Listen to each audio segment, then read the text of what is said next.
business the same way again. And so pretty much it's like they travel on the cart and like they're going around, and later it's established they have this goal of getting to the north. It's never really explained. They're just like, yeah, we're going north to some place.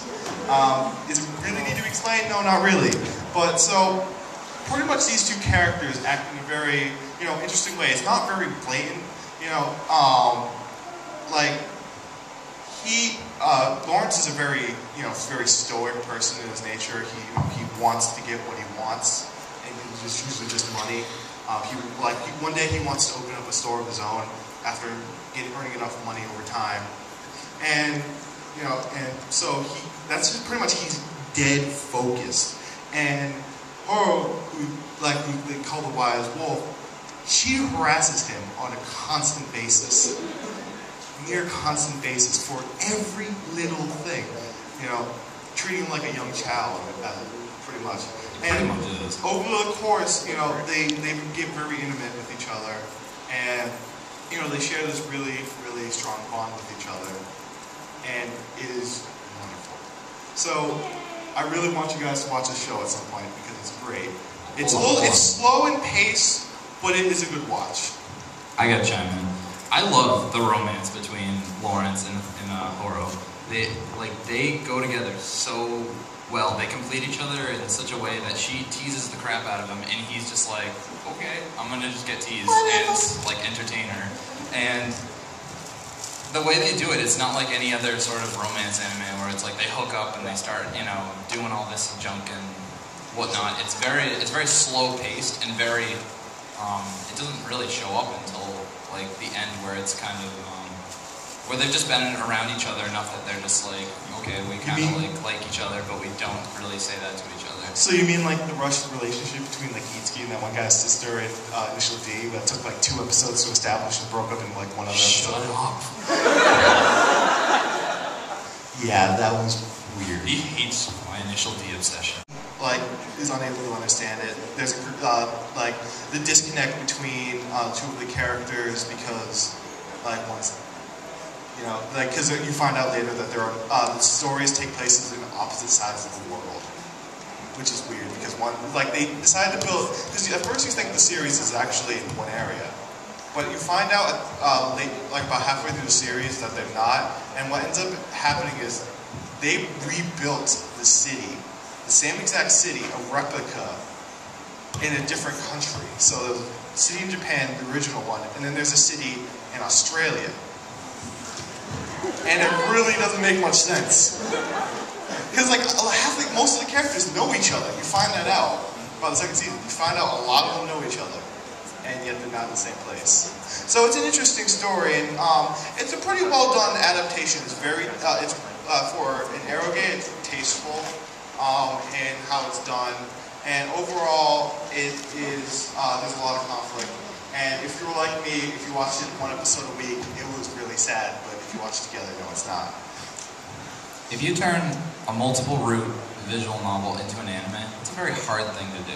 You have to put a lot of different character storylines into one anime, not to mention since all the paths eventually lead to them liking that specific person, you kind of got to pick a route that is the one they're going to take in the end, that they're going to eventually get with that girl or get with that person or whatever. 9 times out of 10, you can pretty much figure out what's going to happen based on the style that it's done, especially because it's based off of a visual novel. That is pretty much a definite. So, yeah. It's an interesting series, and as I said, it's well done, it's tasteful, and it's not too overdone with a lot of things that usually you're like, oh yeah, more mecha. Yeah, he likes mecha.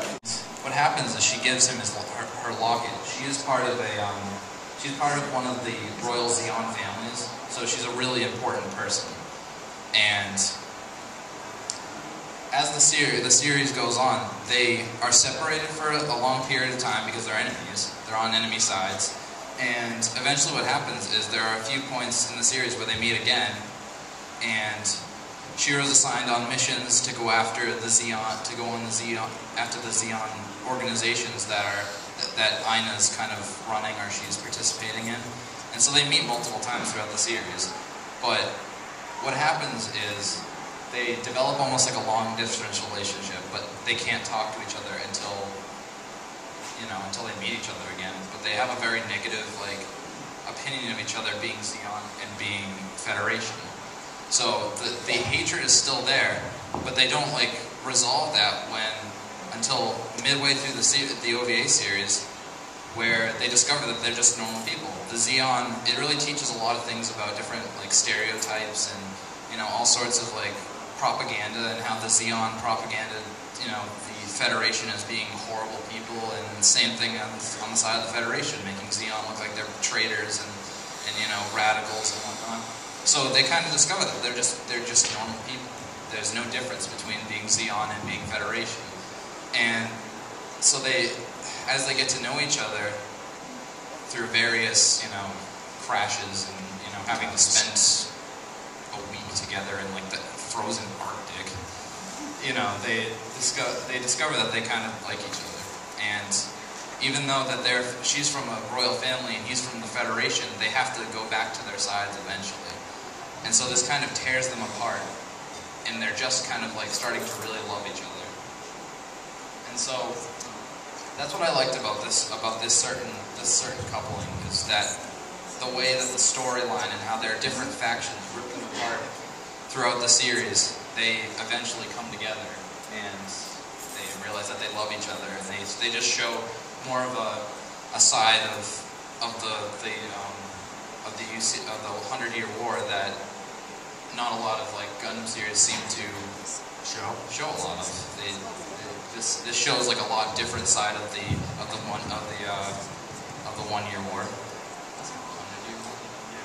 I'm sorry I said 100-Year War. I'm thinking different history class. He's thinking our own history, not alternative universe history, so we apologize. I had a history exam this week, so. The show actually has a kind of interesting mix of different, not really tropes, but kind of examples that you see repeatedly used in bigger or smaller series, like The Princess and the Nobody, a lot of political intrigue and dynamics, Mecha, because they're blowing shit up.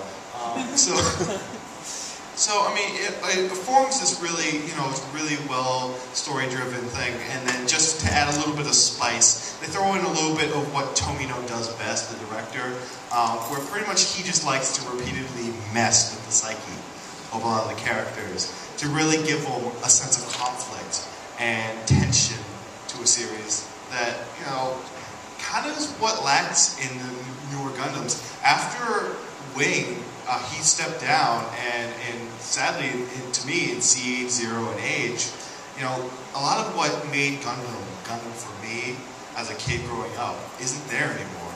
So, but this is a good series overall, even though it's not weird. So, this is one of the biggest, and I mean biggest genres, features, whatever you want to call it, in the magical shoujo genre. It is pretty much one of the driving forces, the biggest driving forces for the characters in next to every single series. It is not really overused or anything, because it fits, like the girl, like the princess character, has a love interest. And it works, that's why Disney makes so much money. I want to cover, wait, what? I don't want to go over this too much because I haven't seen too much of it, sadly. I've seen a few because I have an older sister growing up, so yeah, I was kind of forced to watch it growing up. So I'm just going to go over this real quick, and I'm going to really generalize this because I think pretty much the vast majority of you have already seen this. So there's not really much to say anymore because you pretty much know what I want to say, or what I would say regardless. But pretty much, this is gonna be a terrible comparison, but this was basically for my sister what 13-year-old girls obsess about now with Twilight. It was pretty much like team this, team that, back and forth, going against each other. A lot of my friends even ask me, what do you sound like? Because I watched it, because I watched it on Toonami as a kid, because it was like, Because, yeah, they came back for April Fool's this year. It was great. But, Bring it back. but so, you know, it would be me watching DBZ, and then she'd just watch it with me, and then I'd watch it with my sister. So that's something I grew up with. And I don't regret watching it. I rewatched it about a year ago. And, you know, I was like, yeah, I had a pretty good childhood.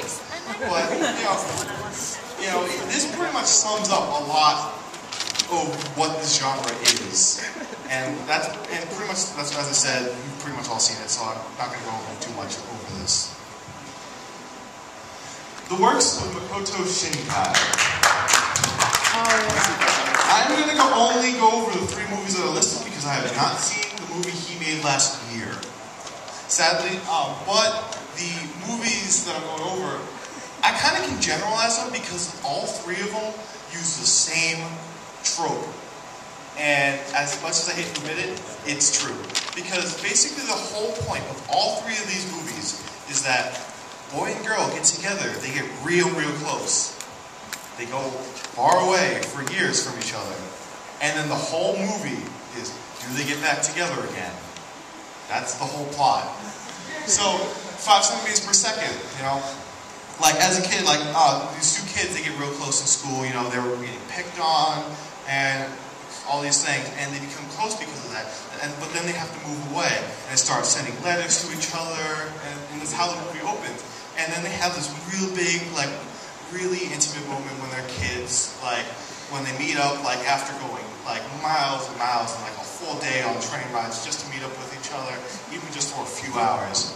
And you kind of see over the course of the movie, as the lives of both of them progress, and you follow this from the